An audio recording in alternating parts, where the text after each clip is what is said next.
tended to be, I would guess, more spiritual than organized religion. And okay, and so I was trying to think of a tribute for Leon, and what more of a tribute to that man than poetry? And so I'm having Dane and Sherilyn, and then the grandkids, led by Laura, are going to recite some poetry at a very projected voice. Thank you, Mark. And in remembrance of Leon. Now, if you don't mind standing in the sun right here, since it's been cool. Dane, are you ready? As ready as I can be, I guess. Yeah. Okay. Remember, Dane, we project. You have your poet right there. I do. Okay. Dane, Would you consider standing to the front and speaking to all of us? Of course, yeah. Sherilyn too? good. Good. Excellent.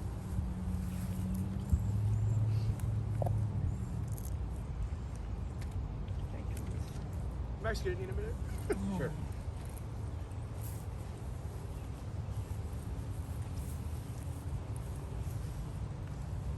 Cher, would you like to go first while Dane gets ready? No?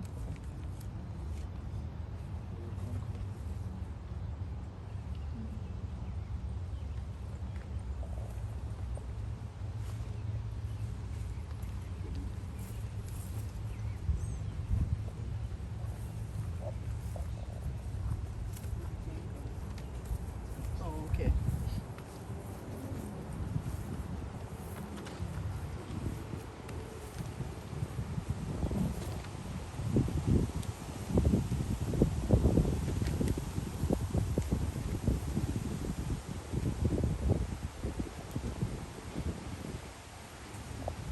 Dorothy, I can say something for a minute. if you want me to.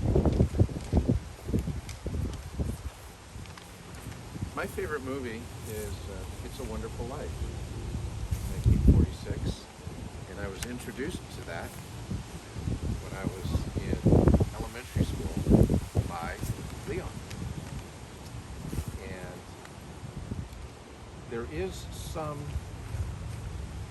delightful ironies that abound because Jimmy Stewart in that movie was about the same age that my dad was at that time.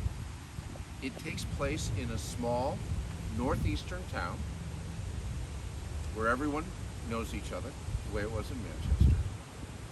And the thesis of the movie is that we all have a wonderful life, and it needs to be pointed out to us. So the hero of the story, Jimmy Stewart, George Bailey, doesn't think he has a wonderful life, and he becomes very sad. And in a very religious overtone, the angels see it from above and send a guardian angel down, or an angel in training, to show George Bailey his wonderful life. Well, that is where, according to, I think, all of us, the comparison between Leon and Jimmy Stewart ends. Because Leon knew he had a wonderful life. All of us heard him say over and over again how happy he was at every single family gathering, every single phone call, every single letter. The joy that this man had in every breath he took was exemplary and amazing. And I know he's my father, but I have not met anyone who embraced life the way Leon A. Wiscombe did. So while we are very, very bittersweet, sad here today, delighted that we're all together, I believe that if Leon was watching this, he would say, hey, it's a good day. It's a glorious day. Look at the clouds.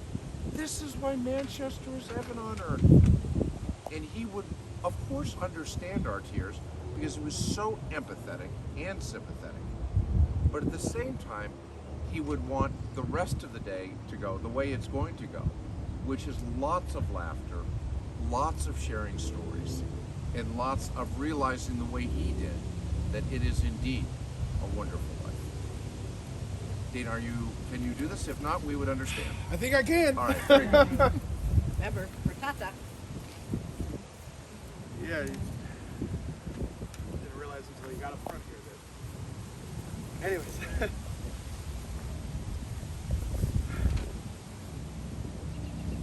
An honest man here lies at rest, a friend of man, a friend of truth, friend of age and guide of youth. Few hearts like his with virtue warmed, few heads with knowledge so informed. If there's another world, he lives in bliss. If there is none, he made the best of this.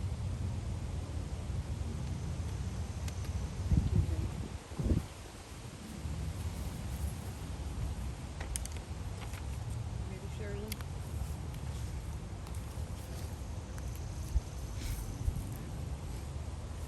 This poem is called Afterglow by Helen Marshall. I'd like the memory of me to be a happy one.